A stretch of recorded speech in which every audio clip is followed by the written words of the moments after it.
বিশ্বনবী পাগলের মতো একবার হাউজে কাউসারে যাবেন, একবার সিরাতে যাবেন, একবার পুলসিরাতের দিকে, একবার হাউজে কাউসারের দিকে পাগলের মতো দৌড়াতে থাকবেন।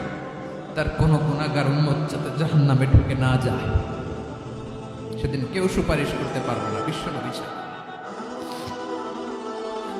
এজন্য ৫ নম্বরে আল্লাহ বললেন, মান যাল্লাযী ইয়াশফাউ ইনদাহু ইল্লা বিইযনিহি। কার সাহস আছে, কার এত বড় বুকের পাটা কিয়ামতের কঠিন দিন আল্লাহর সামনে দাঁড়িয়ে সুপারিশ করবে? কারো ক্ষমতা নেই, কারো ক্ষমতা নাই। বিশ্বনবী সেদিন সেজদায় পড়ে উম্মতের জন্য কাঁদবেন, সবাই কাঁদবে, নফসি নফসি, আল্লাহ আমারে বাঁচাও, আল্লাহ আমারে বাঁচাও। বিশ্বনবী বলবেন, উম্মতি উম্মতি।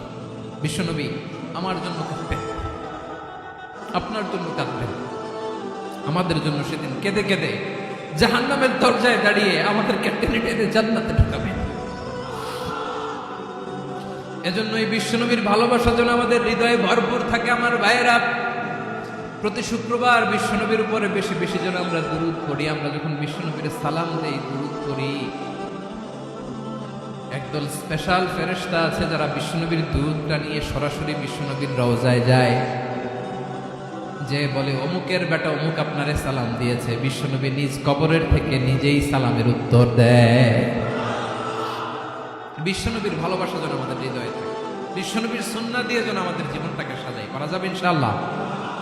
বিশ্বনবীর ভালোবাসা ছাড়া কেউ জান্নাতে ঢুকতে পারবে?